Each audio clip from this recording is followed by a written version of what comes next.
suis Charles Bussienne, je suis directeur général de la société Polisson Post-Production. On est prestataire technique en post-production dans le cinéma. On fait du son, mais on fait aussi de l'image. La société fête ses 25 ans, le laboratoire c'est 10 ans. On a traité plus de 200 films en 10 ans. Voilà, on est devenu un vrai laboratoire qui compte, je dirais, à l'échelle de l'industrie. Je suis accompagné de Martin Roux, qui est chef opérateur, hein, qui fait partie de l'AFC et qui vient d'intégrer Polisson dans un département qui s'appelle Al Picture, qui se propose de développer des solutions logicielles pour faire du look développement, entre autres choses. Et puis je peux peut-être te passer la parole pour que tu expliques un peu l'idée. Moi, je suis avant tout directeur de la photographie et avec d'autres collègues praticiens, on a développé il y a quelques années des outils pour nous, des outils informatiques pour développer nos images qu'on a utilisés sur nos projets de plus en plus, puis systématiquement, puis dans des projets de collègues à nous, directeurs de la photographie.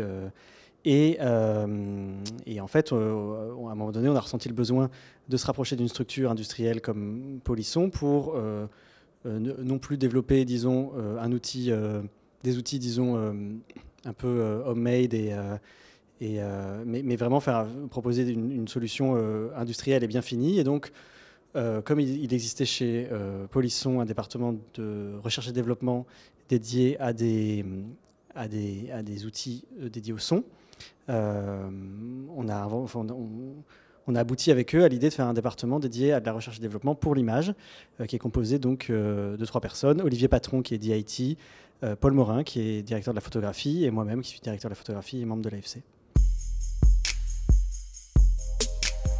C'est très simple. Diachromy et Diaphanie, c'est le nom des 2 outils qu'aujourd'hui on met à disposition des gens. Ce n'est pas exhaustif de ce que va faire Al Picture, qui est donc ce département de R&D, qui a d'autres projets dans les tuyaux. Diachromy, c'est l'outil de modulation mathématique de la couleur. Ça veut dire à travers la couleur. La diachromie, par exemple, par ailleurs, c'est un procédé photochimique qui consistait justement à faire du virage coloré sur du tirage photo. Et Diaphanie, c'est l'outil de modulation texturelle. Diaphanie, ça veut dire à travers la matière. Et donc, c'est un outil qui affecte le modelé de l'image, le rendu des hautes lumières, des effets de diffusion, des effets de micro-contraste, qui contient du grain procédural. Enfin, un ensemble de modulation spatiale de l'image, mais qui est basé que sur des maths continues et que sur des algorithmes assez simples et assez légers, et donc par ailleurs assez performants aussi en termes de ressources. C'est quelque chose qui est très facilement déployable sur de la 4K, de la 4K HDR, et de manière très fluide. Et voilà. Alors nous, je pense que je dirais que ça a commencé en 2020, je pense. Mais ça s'est fait très progressivement et de manière très fluide, puisque nous, au début, on essayait d'adresser nos problèmes pratiques à nous en tant que praticiens, donc sur mon prochain film, sur la pratique d'Olivier comme DIT. Enfin bref, au début, on a proposé des briques de ces outils, mais qui étaient assez humbles au début. Et puis voilà, en 4 ans, on est arrivé en fait à quelque chose qui est un écosystème de fabrication de look complet. Et pour tout dire, ça, c'était pas, je veux dire, on l'a jamais pensé comme une trajectoire très claire. C'est juste qu'à partir du moment où ça marchait bien et où on avait d'autres idées, on faisait gonfler l'outil. Et donc maintenant, l'avantage, c'est qu'on entre chez Polisson avec des outils qui sont déjà fonctionnels, opérationnels, qui sont déjà en production sur plein de films, avec déjà, disons, en fait, une expérience de fabrication et de finition avec ces outils. Mais il y a un gros besoin de ça, qui est pas que français, qui est international. On est très bien placé pour le savoir parce qu'on échange beaucoup et on entend beaucoup les inquiétudes de nos confrères là-dessus. Parce que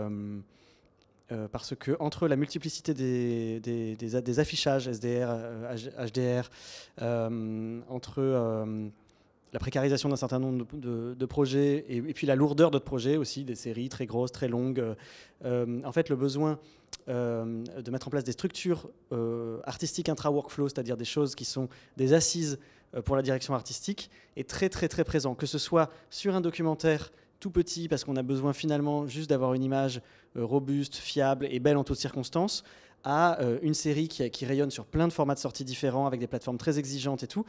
Et donc, il y a plein de directeurs de la photographie qui sont